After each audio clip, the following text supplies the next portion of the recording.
Hello everyone.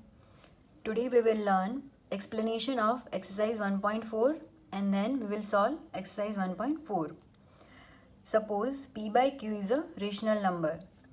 If prime factorization of q is of the form 2 raised to n 5 raised to m, then decimal expansion of p by q is terminating. हमने class 9 में सीखा था कि rational numbers के दो तरह के expansion होते हैं, एक टर्मिनेटिंग और दूसरा नॉन टर्मिनेटिंग एंड रिपीटिंग. तो वो कौन सा है? वो विदाउट डिवीजन किए बिना हमें अगर फाइंड करना है तो ये मेथड है. क्या है कि अगर कोई rational number p by q है और उस q का prime factorisation 2 raise to n 5 raise to m के फॉर्म में है तो वो रेशनल नंबर क्या होगा? टर्मिनेटिंग. और अगर if prime factorisation of q is not in the form of 2 raised to n 5 raised to m, then decimal expansion of p by q is non-terminating and repeating. और यहाँ पर n and m are some positive integers. हम exercise solve करेंगे तो उससे आपको ज़्यादा समझ आएगा. देखिए exercise 1.4 question 1. Without actually performing the long division, state whether the following rational numbers will have a terminating decimal expansion or a non-terminating repeating decimal expansion. उसमें फर्स्ट नंबर 13 डिवाइडेड बाय 3125. तो हम क्या करेंगे? हमने जो आगे पढ़ा उस हिसाब से q क्या है यहाँ पर? 3125.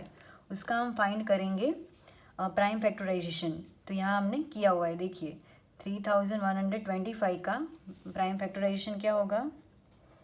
3125 is equal to 5 multiply by 5 multiply by 5 multiply by 5 multiply by 5 is equal to 5 raise to 5. तो देखिए यहाँ पे डिनोमिनेटर का prime factorisation is in the form of 2 raise to n and 5 raise to m. Here denominator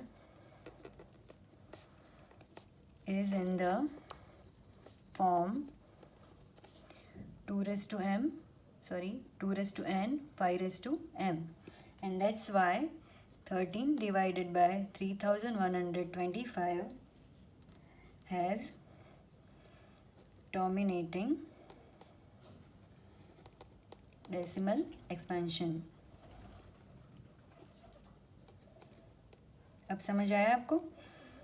now I request you to pause the video and आगे का आप सम खुद से करें एंड देन आप देखिए कि आपका सही हुआ है कि नहीं.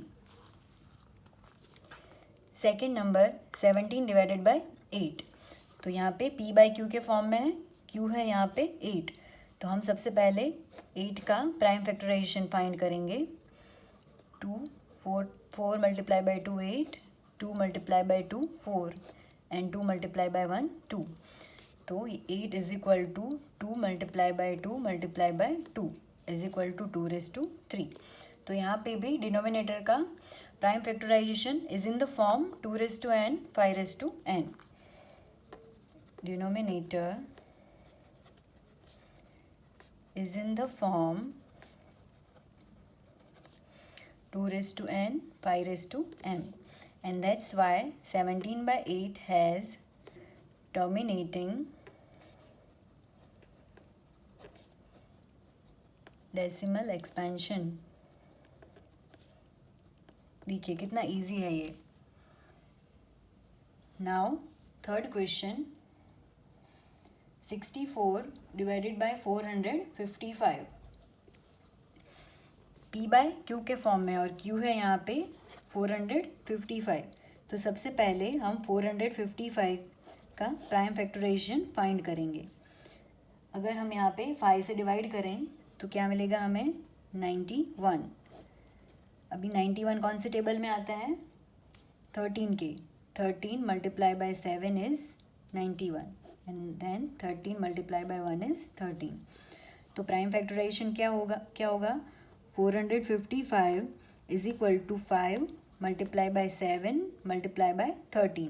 अब देखिए यहाँ पे 5 तो है पर 7 और 13 भी है, तो ये 2 raise to m 5 raise to m के फॉर्म में नहीं है. Here denominator is not in the form 2 raised to n 5 raised to m, and that's why 64 divided by 455 has non-terminating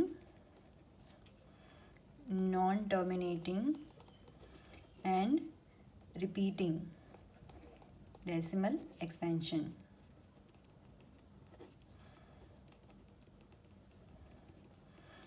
देखिए आगे के सम में क्या था, 2 raised to 3 था, तो वो 2 raised to n 5 raised to m के फॉर्म में था.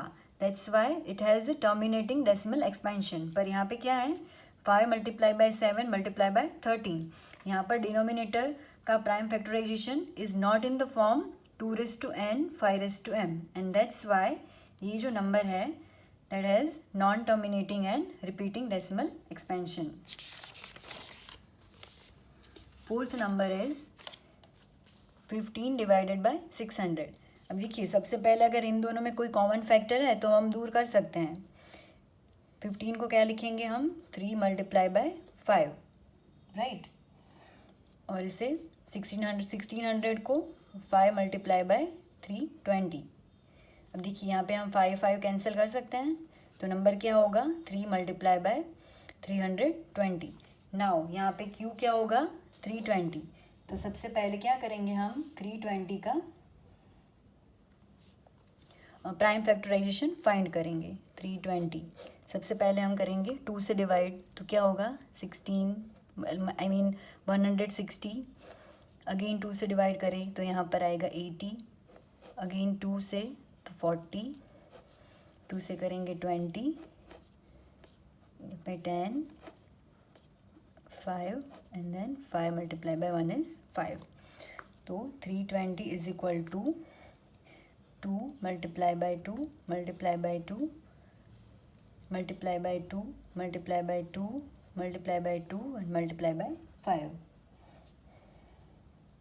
Okay, तो 320 is equal to 2 raised to 6 multiply by 5 raised to 1. यहाँ पे कुछ नहीं है तो 1. अब देखिए आप डिनोमिनेटर का prime factorisation 2 raised to n 5 raised to m के फॉर्म में है. Here denominator is in the form 2 raised to n and 5 raised to m, and that's why 15 divided by 1600 has terminating decimal expansion,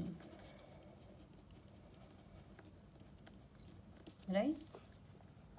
Now fifth question, 29 divided by 343. तो सबसे पहले हम 343 का prime factorisation find करेंगे. 343 हमें पता है कि ये 7 का क्यूब है. 7 पे 49, 7 multiply by 7 49 and then 7 multiply by 1 is 7. So 343 is equal to 7 multiply by 7 multiply by 7 which is 7 raised to 3. यहाँ पर हम देख सकते हैं कि Q का यानी कि 343 का डिनोमिनेटर का डिनोमिनेटर का prime factorisation 2 raised to n 5 raised to m के फॉर्म में नहीं है. Here denominator is not in the form 2 raised to n 5 raised to m, and that's why 29 divided by 343 has non-terminating and repeating decimal expansion.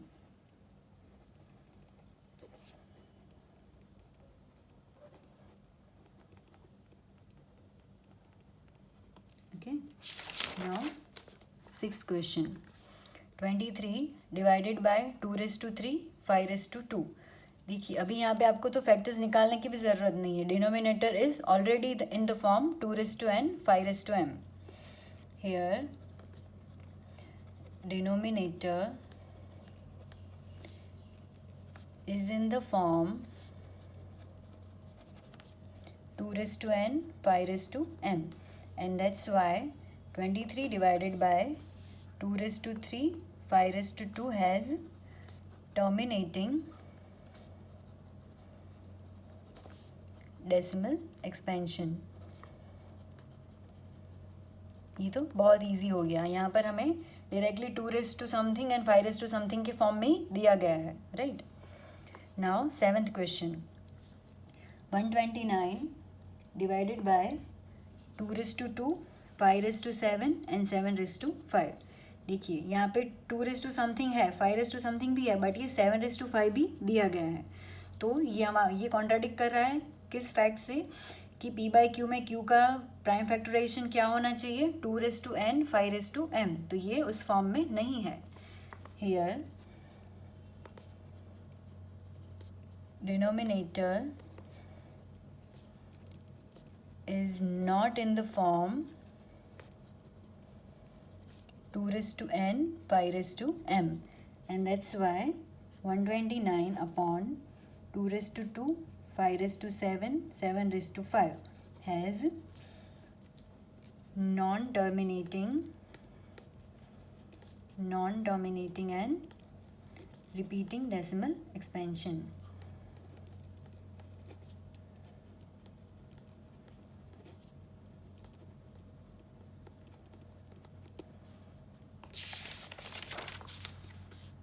Now 8th question, 6 divided by 15। तो यहाँ पर भी हम common factor निकाल सकते हैं। सबसे पहले 2 multiply by 3 upon 15 is 3 multiply by 5, 3 cancel, so 2 upon 5। देखिए ये 5 आ गया यहाँ पे, तो ये 2 raise to n 5 raise to m के फॉर्म में है। Here denominator is in the form 2 raised to n 5 raised to m, and that's why 6 upon 15 has terminating decimal expansion, right? Now 9th question, 35 upon 50। तो यहाँ पर भी हम common factors पहले निकाल सकते हैं। 35 is 7 multiply by 5 and 50 is 5 multiply bye 10। तो 5 अगर कैंसिल हो जाए तो क्या बचेगा, 7 अपॉन 10, 7 डिवाइडेड बाय 10। ओके, तो यहाँ पर q क्या हो गया, 10। तो सबसे पहले हम 10 के फैक्टर्स निकालेंगे, which is easy, 2 multiply by 5। तो 10 is equal to 2 multiply by 5। तो देखिए ये 2 raise to n 5 raise to m के फॉर्म में है। Here denominator is in the form 2 raised to n 5 raised to m, and that's why 35 upon 50 has terminating decimal expansion.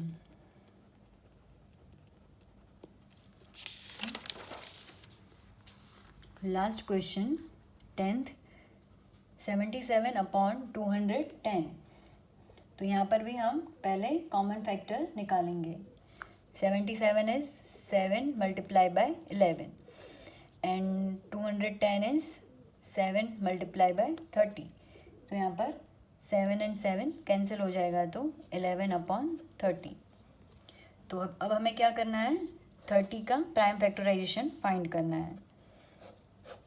2 से divide करें अगर तो 15 multiply by 2 is 30, 3 multiply by 5 is 15, 5 multiply by 1 is 5। तो 30 is equal to 2 multiply by 3 multiply by 5। तो देखिए यहाँ पे 2 raise to something है और 5 रेज टू समथिंग भी है, बट ये 3 भी एक्स्ट्रा है, तो ये 2 raise to n 5 raise to m के फॉर्म में नहीं है। Here denominator is not in the form 2 raised to n 5 raised to m, and that's why 77 upon 210 has non-terminating and repeating decimal expansion.